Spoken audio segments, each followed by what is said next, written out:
ওই কাবা ঘরটা একবার দেখবা, ওই কাবা ঘরটা তাওয়াফ করবা, কাবারে বুকের সাথে জড়ায় ধরবা। তোমার মনটাই কি চায় না? যদি তোমার মনটাই চায়, এখন এই মজলিসে বইসা চোখের গরম পানিটা দিয়া আমার মাওলারে ডাকার মতো একটা ডাক দিবা। হজ করতে টাকা লাগে না, টাকা লাগে না, হজ করতে কপাল লাগে বাবা। এই মজলিসে বইসা আজকে ওসি মামুন সাহেবের বাড়ির মাদ্রাসার এই মাহফিলে বইসা যদি আমার মাওলার কাছে একটা দরখাস্ত সাবমিট করতে পারো, মালিকের মৃত্যুর আগে একবার তোমার ঘরটা আমারে দেখাও, মৃত্যুর আগে একবার হলো তোমার বন্ধুর রওজাটা জিয়ারত করার তৌফিক দাও। যদি আমার মাওলারে বুঝে বলতে পারো, অবশ্যই আমার মাওলা তোমারে নিয়ে যাবে।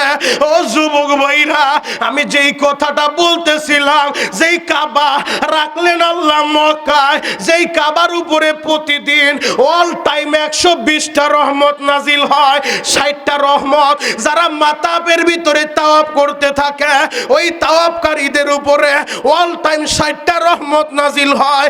আর যারা তাওয়াফ করে না, কাবার পাশে দাঁড়ায় নামাজ পড়ে, কাবার পাশে দাঁড়ায় কোরআন পড়ে, কাবার পাশে দাঁড়ায় দুরূদ পড়ে, তাদের উপরে 40টা রহমত নাজিল হয়।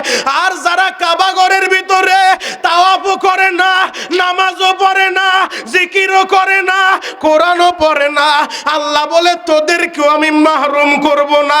শুধু এই কালো ঘরটার দিকে যারা তাকায় থাকে, তাদের উপরে অল টাইম 20টা রহমত নাজিল হইতে থাকে।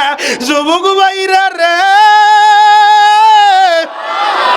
আমার আল্লাহ 4 নাম্বার কসমটা করলেন, ও হাযাল বালাদিল আমিন, ওই নিরাপদ নগরী মক্কা নগরীর কসম।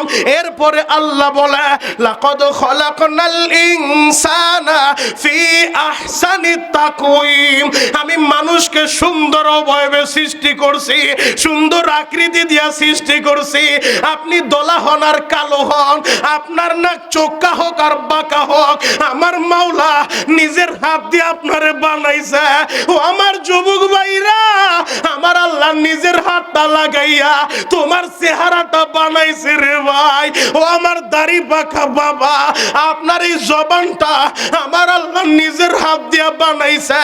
আমি আপনারে বলছিলাম 1 মিনিট সময় দিলাম, আপনি শুধু চিন্তা করেন, আমার এই 30 বছর জীবনে, আমার এই 40 বছর জীবনে, আমার এই 60 বছর জীবনে, আমার এই 20 বছর জীবনে আমার মাওলা নিজের হাত দিয়া আমার চেহারাটা বানাইলো, আমার ঠোঁট দুইটা বানাইলো, আমার কথা বলার শক্তি দিল। আমার এই 20 বছরের জীবনে, আমার এই 60 বছরের জীবনে আল্লাহর দেওয়া জবান দিয়া আমি আমার মায়েরে কতবার ডাক দিলাম, আমার মা খুশি হয়ে গেল। আমার মাওলার দেওয়া জবান দিয়া আপনি আপনার বাবারে ডাক দিলেন, বাবা খুশি হয়ে গেল।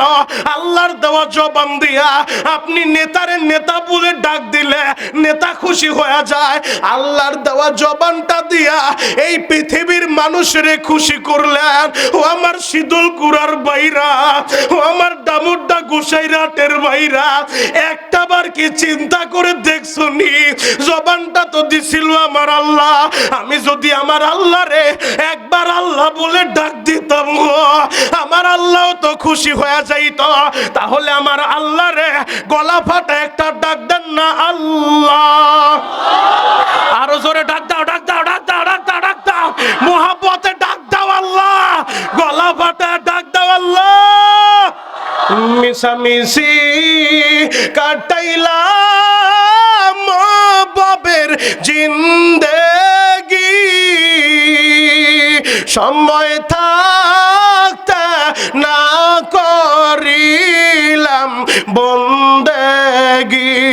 জলাটা ফাটাইয়া ডাক দেন না আল্লাহ, আরো জোরে ডাক দেন না আল্লাহ। ও যুবক, তোমার 20 বছর 30 বছর 40 বছর লাগছে গুনাহ করতে। ও আমার দাড়ি পাকা বাবা, 60 বছর জীবন ভর আপনি গুনাহ করছেন। আজকে ওসি মামুন সাহেবের মাদ্রাসার মাহফিলে বইসা আমি মনিরুল ইসলাম শরীয়তপুরি আপনার পায়ে হাত রেখা বলে যাই, যদি এই মাহফিলে বইসা চোখের গরম পানিটা দিয়া আমার মাওলারে ডাকার মতো একটা ডাক দিতে পারেন, আমার মাওলারে যদি বুঝা বলতে পারেন, আমি আর গুনাহ করব না, আমি আর নামাজ ছাড়বো না, আমি আর মায়েরে কষ্ট দিব না, আমি আর সুদ খাবো না, আমি আর অবৈধ পথে চলবো না, মালিক আমারে দেন না মাফ কইরা, যদি আরশের মালিকেরে চোখের গরম পানি দিয়া বুঝা বলতে পারেন, আমি কসম করে বলতে পারি আপনার 50 বছরের গুনাহ, 30 বছরের গুনাহ, 40 বছরের গুনাহ আমার মাওলার মাফ করতে একটা সেকেন্ডও লাগবে না। কথা বলেন ঠিক কিনা? বিশ্বাস হয়? কথা বলেন না, বিশ্বাস হয়? আল্লাহ পারে কি পারে না? আরো জোরে বলেন, পারে কি পারে না? আমার আল্লাহ ওসিলা তালাশ করবে, ওসিলা কোন ওসিলা দিয়ে বান্দারে মাফ করা যায়। আর খাঁটি দিলে যারা তওবা করবে, আল্লাহ বলে তোদেরকে আমি শুধু মাফই করব না, কোরআন থেকে দলিল নেন, আল্লাহ বলে ফাউলাইকা ইউবাদদিলুল্লাহ সাইয়্যাতিহিম হাসানাত। খাঁটি দিলে যদি তওবার মতো তওবা করতে পারো, ঈমানকে ঠিক রাখতে পারো, নেক আমলটা ধরতে পারো, আল্লাহ বলে বান্দারে যেই পরিমাণ গুনাহ তোমরা করছো সমপরিমাণ নেক আমল, ওই গুনাহ দ্বারা নেক আমলগুলোকে, ওই গুনাহ যে করছো, গুনাহ যদি পাহাড় পরিমাণ হয়, পাহাড় পরিমাণ গুনাহকে আমি আল্লাহ নেক দ্বারা বদলায়া দিব। সুবহানাল্লাহ। আমি যেটা মন চায় সেটা করব, আপনার ব্যক্তিগত ব্যাপার। আমি মনিরুল ইসলাম শরীয়তপুরি টেকনাফ থেকে তেতুলিয়া ময়দানে একটা কথাই বলে যাই, যুবক তুমি কোন দল করো এটা তোমার বড় পরিচয় না, তুমি কোন পীরের মুরিদ এটা তোমার বড় পরিচয় না, বরং আমি দরদ মাখা কণ্ঠে বলে যাই, যুবক রে, আমাদের বড় পরিচয় তো হলো আমরা এক আল্লাহর গোলাম, এক নবীর উম্মত। কথা বলেন ঠিক কিনা? এটাই আমাদের বড় পরিচয়। দলাদলি মারামারি বন্ধ করেন, এক আলেম আলেক কালামের বিরুদ্ধে মাইক পাইলেই শুরু হয়ে যায়। পেলেন কোথায় আপনি? এই জাতিকে বিভ্রান্ত করবেন না, মঞ্চে উঠলেই একজন বক্তা আর এক বক্তার বিরুদ্ধে শুরু হয়ে যায়। এত হিংসা কেন আপনাদের ভিতরে? এই হিংসাকে কবর দেন, হিংসার আগুনে জ্বলে পুড়ে লাভ নাই। এখন সময় হলো এই জাতিকে ঐক্যবদ্ধ করার সময়। তাবলীগ পাবলিক আওয়ামী লীগ চর্ম নাই, কে কোন পীরের মুরিদ, কে কোন দল করে দেখার দরকার নাই। মুসলমান হাতে হাত রেখে কালিমাওয়ালা মুসলমান এক হতে হবে। যদি এক না হইতে পারো, তোমাদের পরিস্থিতিও ওই ফিলিস্তিনের মতো হয়ে যাবে। কথা বলেন ঠিক কিনা? কারণ ইহুদিদের টার্গেট শুধু ফিলিস্তিন নয়, ইহুদিদের টার্গেট শুধু লেবানন নয়, ইহুদিদের টার্গেট শুধু ওই কাশ্মীর নয়, ইহুদিদের টার্গেট একটাই, পৃথিবীতে যেখানেই কালিমাওয়ালা মুসলমান পাওয়া যাবে এই মুসলমানদেরকে মাইনাস করতে হবে।